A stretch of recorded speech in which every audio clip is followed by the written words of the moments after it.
Om Awignamas tumugi Rahayu Sagung dumadi.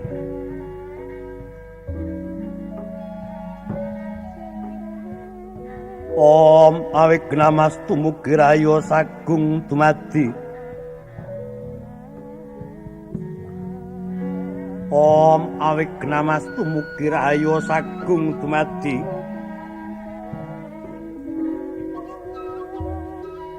Keh para Jawata ingkang anganglang jagat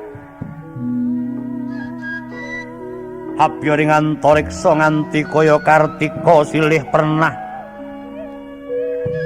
kapandhuk ing reh daya siptane Sang Narendra Agung anenggih Prabu Dasarata kang nedhenge prihatin.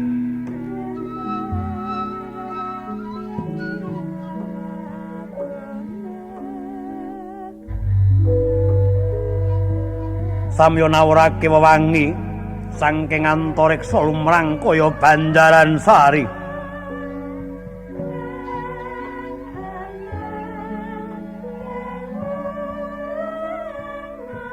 Menga wiwaraning sangkar pamelengan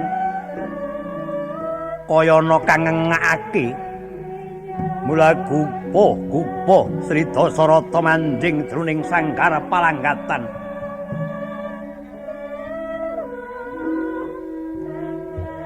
Ing kono sabut wirantining pamudrawarni tetaruhan lan sapanunggilanipun punang sila sampun mumping patupan spira gedhening sila Dwakara sasira ing Dwibangga.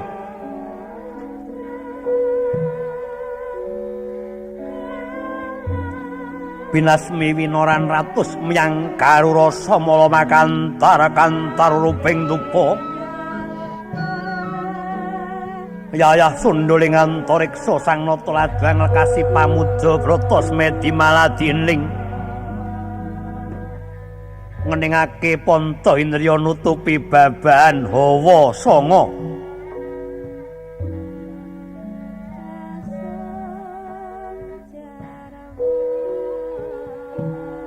Apa to marmane sinebut Panta Indriya Panca wilangan 5 indriya daya nuting agesang. Sang Nata wis widakdamel perubal kanepsaning Panta Indriya Palire. Ana rupa datan kadulana swara tan kapiyarsa amna gandha taning ambet amung ninging cipta sajuga ingkang kinarya jagat. Sekawan ingkang biningkas sajuga ingkang sinidikara linantih manjing wahyan ingkang Bajrawana anut lakuning swasana.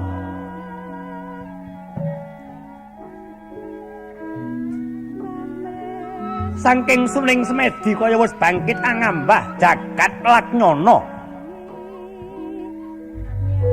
Apa to sababe dene winastan jagat Laknyana? Makse urip kaya wis kuwasa ngungak jagating pati.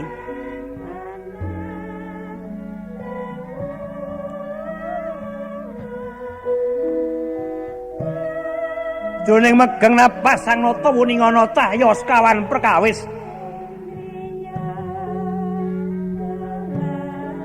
Cahya abang, cahya ireng, cahya kuning, cahya putih. Cahya sekawan perkawis ingkang anggung ambebereng netra. Sayekti punika datan rirewes karana tuhu menika namung jagating kanepson, jagating pepenginan, jagating karosan miwah jagating kasukcen. Sekawan perkawis ingkang sampun rinasuk jroning sanubari temah ilang saking Pandulu.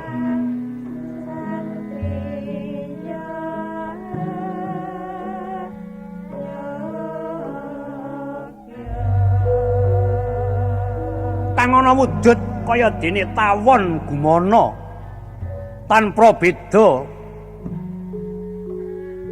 kaya pepetan golek gading tuhu punika dumadi saking hawa 7 perkawis. Setunggal hawaning Trimurti Tri tetiga Murti Surya Tandra Kartika tetelu wis nyawiji dumadine mangka rahanining manungsa. Daya ingkang kaping kalih dayaning bumi geni banyu angin Daya pitung prakara kang wis rinasuk wekasan dadi wahyu nungkat gaib. Nungkat tegese wiji gaib samar.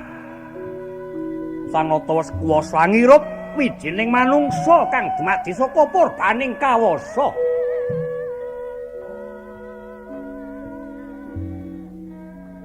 Biar tumingal Kang Netra Hanggraita bilih wis katarima ing dewa. Apa to tandane?